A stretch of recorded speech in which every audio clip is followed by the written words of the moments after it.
चींटी के नाम पर अल्लाह ने सूरत रख दी। पीछे मैं आपको बहुत सारी सूरतों के नाम याद करा आया हूँ। एक सूरह नहल भी हमने पढ़ी थी। तो अल्लाह तबारक व तआला ने इस सूरत में कुरान करीम की हक्कानियत, मोमिनीन की सिफ़ात, मुख्तलिफ़ अम्बिया के अहवाल, अल्लाह ताला की तौहीद पर दलाइल, क़यामत की हौलनाकियाँ और हयात बादुल मौत का ज़िक्र फरमाया।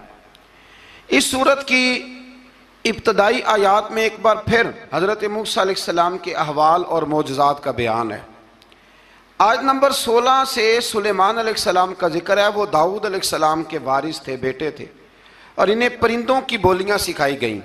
जिन्नात और इंसानों के लश्कर का एक फौजी डिसिप्लिन के साथ इनके पास हाजिर रहते थे। वो जो उनका लश्कर था ना, उसमें इंसान भी थे, जिन भी थे, और उसके अंदर परिंदे भी थे। उनका लश्कर था, वो हमेशा उनके पास रहते थे। हज़रत सुलेमान अलैहिस्सलाम गुजर रहे थे तो एक मकाम से आप गुजरे जहाँ चींटियाँ बड़ी कसरत के साथ थी।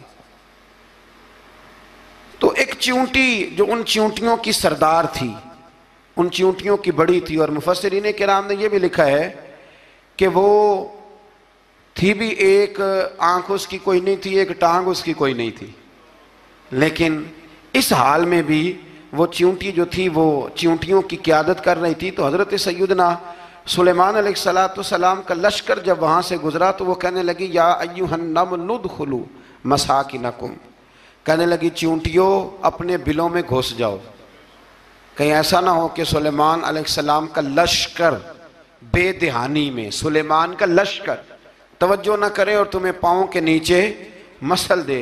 लिहाजा इस तरह करो कि तुम अपने अपने बिलों में घुस जाओ। हज़रत सुलेमान अभी 3 मील दूर थे।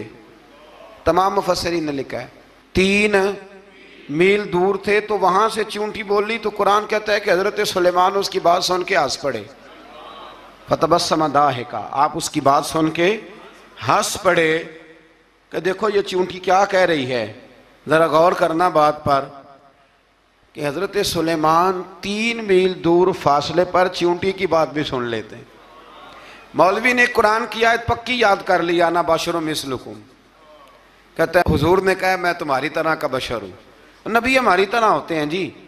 तो वो तो 3 मील दूर चींटी की आवाज़ सुन लेते थे। इसके कान में चींटी रखो भला, इसे कहो कि बता भला क्या कहती है, कुछ बताएगा फिर दौड़ लगा देगा शायद।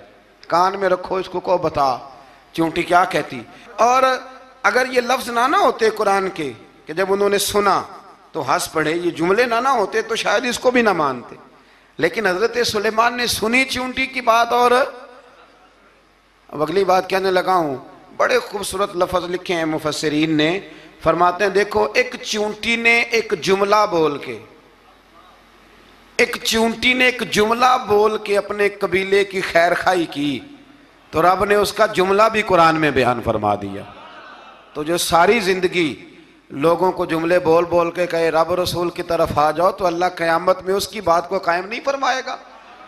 जो भी किसी की खैर खाई करे वो एक जुमला बोल के करे, और हो भी चींटी, तो अगर अल्लाह उसका जिक्र कुरान में बाकी रखता है तो मैं और आप अगर किसी की खैर खाई करेंगे तो इंशाअल्लाह जिक्र बाकी रहेगा। शर्त यह है कि करें खैर खाई, खैर खाई करो किसी की, एक जुमला बोल के भी करो, चींटी भी हो तो अल्लाह कुरान में जिक्र बाकी फरमा देता है।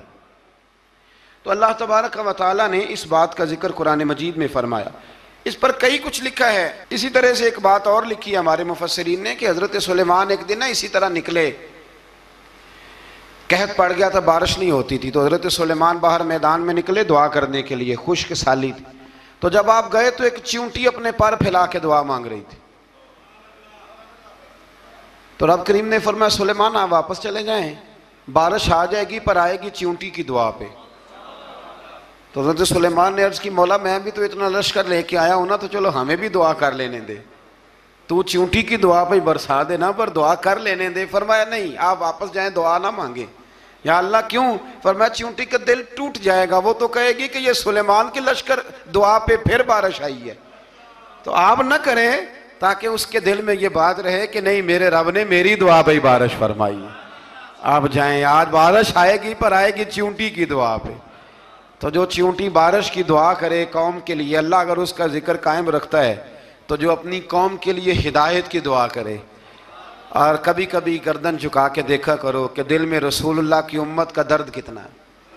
अगर कहीं हुजूर की उम्मत का दर्द है तो फिर इंशाअल्लाह जिक्र क़यामत तक बाकी रहेगा। फिर इंशाअल्लाह क़यामत तक आने वाली नस्लें भी आपका जिक्र करेंगी अगर हुजूर की उम्मत का दर्द सीने में मौजूद है।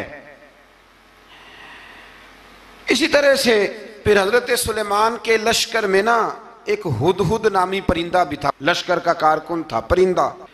हुदहुद गायब था तो हजरत सुलेमान कहने लगे किधर गया वो हुदहुद, नजर ना आ जाया सख्त सजा दूंगा। यहां तो कोई अच्छी खबर लाएगा, क्योंकि वो हुदहुद परिंदा जाता था तो खबरें ला के देता था, वरना सजा दूंगा। उतनी देर में हुदहुद भी आ गया। तो ये परिंदे जो कारकुन होते हैं बड़े सियाने होते हैं, कभी बंदा नाराज हो तो सही खबरें ले आते हैं। तो सही खबर लेके आ गया। आते ही आके बैठा तो उसने हज़रत सुलेमान अलैहिस्सलाम ने कहा कहाँ थे? अर्ज़ करने लगा हुजूर मैं मुल्क सबा गया था, वहाँ एक औरत हुक्मरानी करती है, उसका नाम बिल्कीस है, बहुत बड़े तख्त पे बैठती है, 80 गज उसका तख्त लंबा है, 40 गज चौड़ा है और शायद 80 मान के 80 टन उसका वजन है। तो हुजूर वो सूरज को पूछते हैं। तो हज़रत सुलेमान ने फौरन ख़त लिखा, फरमाया जाके उसे मेरा ख़त दे दो कि यहाँ तो कलमा पढ़ के हमारी फरमा बरदार बन जाए, वरना तैयार हो जाए। जो अल्लाह के गैर को पूछते हैं हम उनके खिलाफ जंग करेंगे। वो जब लेके गए ना ख़त, ये हुदूद गया तो वो मीटिंग कर रही थी, उसके वजीर मशीर सारे बैठे थे। इसने जाके ख़त फेंक दिया मलका बिल्कीस की झोली में। उसने ख़त पढ़ा तो डर गई, वजीरों को बुलाया। हज़रत सुलेमान, कुरान कहता है हज़रत सुलेमान ने कहा था ख़त फेंक के ना तो साइड पे होके सुनना वो क्या कहते हैं। बंदों के लिए मना है, परिंदों के लिए जायज़ है। बंदों के लिए मना है साइड पे होके सुनना। हाँ, जिसकी जासूसी की ड्यूटी हो, कुफर की जासूसी की, उस बंदे के लिए भी जायज़ है। तो यहाँ एक तो वो परिंदे थे, दूसरा कुफर की जासूसी कर रहे थे। साइड पे होके सुनने लगे तो मलका बिल्कीस कहने लगी अब क्या करना है, ये ख़त आया है। तो वो कहने लगे हम तैयार हैं, आप हुक्म करें, हम लड़ने को तैयार हैं, लड़ेंगे। वो कहने लगी नहीं, तेजी ना दिखाओ। कुरान मजीद कहता है कि वो कहने लगी जब लड़ाइयाँ होती हैं तो शहर तबाह होते हैं, मुल्क खंडर बन जाते हैं, लड़ाई मसले का हल नहीं है। उन्होंने कहा कि मैं नबी हूं, तो एक दफा आजमा लेते हैं कि नबी हैं कि नहीं। माज़अल्लाह आजमा लेते हैं। कहा कैसे? कहने लगी तोहफे ताहे बेचते हैं, अगर माल पर दिल ललचा गया तो फिर नबी नहीं बादशाह है, और अगर माल पर दिल ललचाया ना तो फिर अल्लाह के कामिल बंदे। ये फ़र्क उसने उस वक़्त बयान किया। उसने 500 कनीज़ें, 500 गुलाम, बड़े शानदार लिबास पहना के, 500 घोड़ा बड़ा तगड़ा, उसके ऊपर माल व असबाब रख के तैयारी करा के हज़रत सुलेमान की तरफ भेजा। हुदहुद पहले से खबर लेके आ गया। हुजूर उसने ये प्रोग्राम बनाया है। वो जब आया सारा कुछ तो हज़रत सुलेमान देख के जलाल में आ गए। फरमाने लगे उसे जाके कह दो तू मुझे क्या तोहफे भेजेगी, मेरे रब ने मुझे माला माल फरमाया हुआ है, उन्हें माला माल किया मेरे मालिक ने। जा उसे जाके कह तू क्या तोहफे देगी। जब रब देता है तो फिर कोई कमी ना ना वो नहीं छोड़ता। बंदे क्या दे सकते हैं, बंदे तो बेचारे 10 दे के तो 10 दिन उनकी आंखें नहीं खुलती। फरमाया मुझे अल्लाह ने जो दिया है क्या बात है उसके देने की। तो फरमाया उसे कहो या फरमाबरदार होके आ जाए या जंग के लिए तैयार हो जाए, हम उसे उसके शहर से जलील करके निकाल देंगे। उसने जाके जब पैगाम दिया तो और उन लोगों ने भी आके बताया कि वहाँ तो हम अजीब मंजर देख के आए हैं कि जानवर भी हाथ बांधे खड़े हैं, वहाँ तो जिन्नात, सरकश जिन्नात खड़े। वो बादशाह नहीं, वो नबी हैं। वो जो 500 गुलाम और 500 कनीज़ें गई थी, हवाल सुनाया आके। तो मलका बिल्कीस ने फिर खत लिखा कि मैं फरमा बरदार होके आ रही हूँ। माना क्या है, मैं कलमा पढ़ने के लिए आ रही हूँ। तो हज़रत सुलेमान ने कहा भाई अब इस तरह करो, ज़रा फर्श बिछाओ। उन्होंने फर्श बिछाया, इस तरह का कि ऊपर फर्श था, नीचे मछलियाँ तैर रही थी, लग रहा था दरिया है। ड्यूटी लगा दी, जिन्नात ने बिछा दिया। उधर हज़रत सैयदना सुलेमान फरमाने लगे अब चूंकि मान के आ रही है तो उसे अपनी नबुव्वत की अलामतें भी दिखानी है। उसने तख्त बड़ा शानदार बनवाया था, और ख़वातीन में जो आदतें ख़वातीन वाली होती हैं वो जाती नहीं। वो 7 कमरों में ना पीछे अपना तख्त रख के तो 7 दरवाजे बंद करके आई। उस ज़माने में एक रिवाज था, वो जुलेखा ने भी 7 दरवाजे मुकफ़ल के एक रिवाज था। एक कमरा, फिर कमरे के पीछे कमरा, फिर उसके पीछे कमरा, फिर उसके पीछे कमरा, और उसको बड़े मोटे ताले लगाए जाते थे। और फलसफा ये था कि एक ताला तोड़ेगा कोई तो जब तक सिपाही आ जाएंगे, और अगर उसके तोड़ने तक ना आए तो दूसरे के तोड़ने तक आ जाएंगे, और उसके तोड़ने तक ना आए तो सातवें तक तो आ ही जाएंगे। ये उन लोगों का नफसियाती मामला था, सोच थी। 7 कमरों में मुकफ्फल करके ना वो निकली तो हजरत सुलेमान अलैहिस्सलाम कहने लगे भाई मुझे उसका तख्त चाहिए उसके आने से पहले। उसके आने से इस वाक़े की क्या जरूरत थी कुरान पाक में? ये क्या हाजत थी ये तख्त वाली सारी बात कुरान ने क्यों बयान की? पूछें आप अपने दिल से भी और इनकार करने वाले मुनकरीन से भी, इसकी क्या ज़रूरत थी?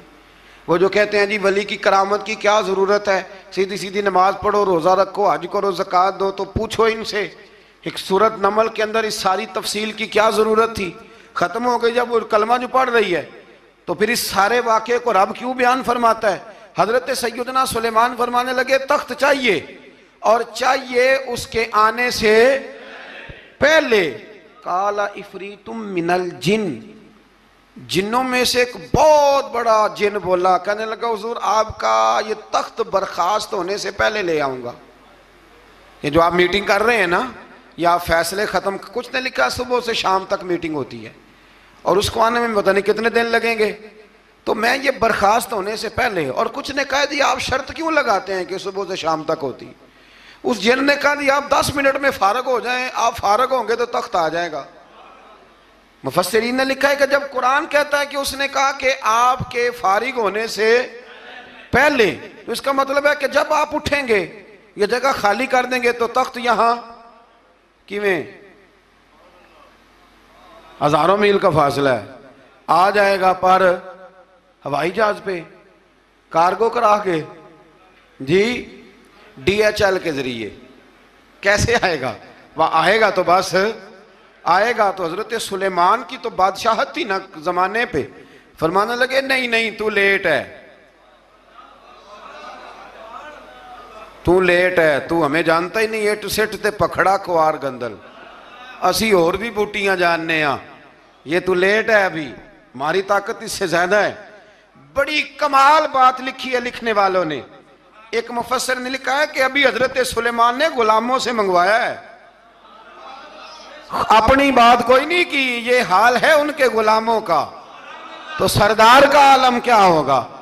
हजरत सुलेमान कहने लगे भी जल्दी जाइए। काल अल्लज़ी इंदहु इल्मुम मिनल किताब अना आती का भी कबल अन यरतद्द इलैका तरफुक, तो उठा उनमें से वो जिसके पास किताब में से इल्म था, सारी किताब का भी नहीं, इल्मुम मिनल किताब, किताब वो उठे जिनके पास किताब में से इल्म था। तो वो उठ के कहने लगे हुजूर मैं ले आऊंगा, कब? आपके आंख झपकने से नहीं, आंख झपकने से।